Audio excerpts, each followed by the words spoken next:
आज बात सिर्फ एक टीजर की नहीं है। आज बात उस मार्केटिंग गेम की है जो बॉलीवुड काफी टाइम से क्वाइटली खेल रहा है। धुरंधर 2 का टीजर जैसे ही 12:12 पीएम पर आया, इंटरनेट पर छा गया।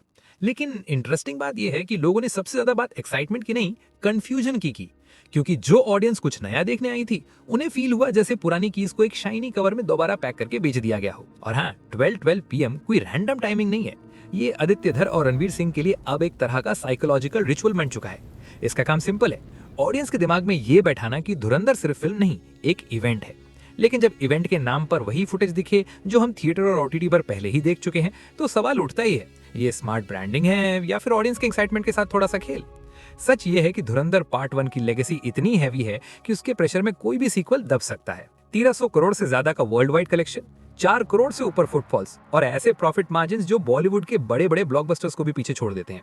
ये सब पॉसिबल हुआ था क्योंकि फिल्म रॉ थी, अनअपोलोजेटिक थी और बिना किसी फिल्टर के अपना नेशनलिज्म और ब्रुटैलिटी बेच रही थी। और इसी हिस्टोरिक सक्सेस ने धुरंधर 2 के लिए एक सेफ्टी कुशन बना दिया है। मेकर्स को पता है, पहले दिन ऑडियंस थिएटर तक आ ही जाएगी, चाहे टीजर में कुछ नया हो या ना हो। लेकिन जैसे ही टीजर आया और लोगों ने फ्रेम बाय फ्रेम एनालाइज किया, एक बात क्रिस्टल क्लियर हो गई, इसमें एक भी नया शॉट नहीं था। वही बारिश में भीगा रणबीर सिंह, वही गुस्से से भरी आंखें, वही डायलॉग जो हम पोस्ट क्रेडिट सीन में पहले ही सुन चुके थे।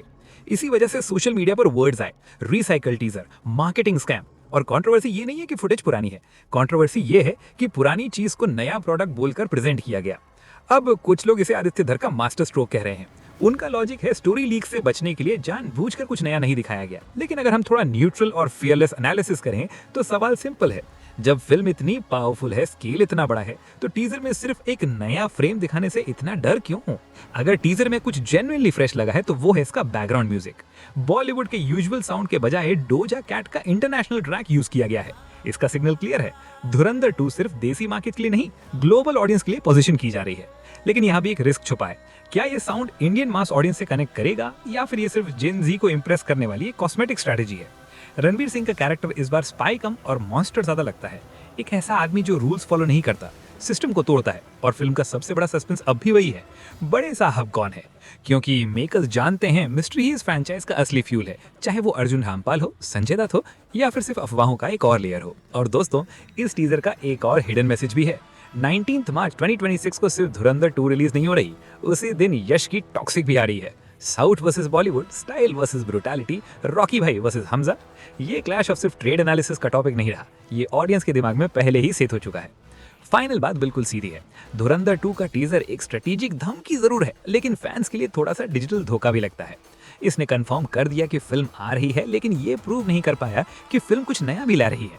अब असली टेस्ट ट्रेलर का होगा। अगर ट्रेलर में भी वही रिसाइकल विजुअल्स हुए तो बैकलैश तय है।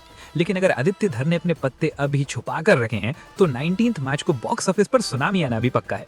अब सवाल आपसे है, ये टीजर आपके लिए मास्टर स्ट्रोक है या सिर्फ हाइप का खेल? कमेंट में अपनी ऑनेस्ट राय लिखो और ऐसे ही नो फिल्टर मूवी एनालिसिस के लिए चैनल को सब्सक्राइब करना मत भूलना।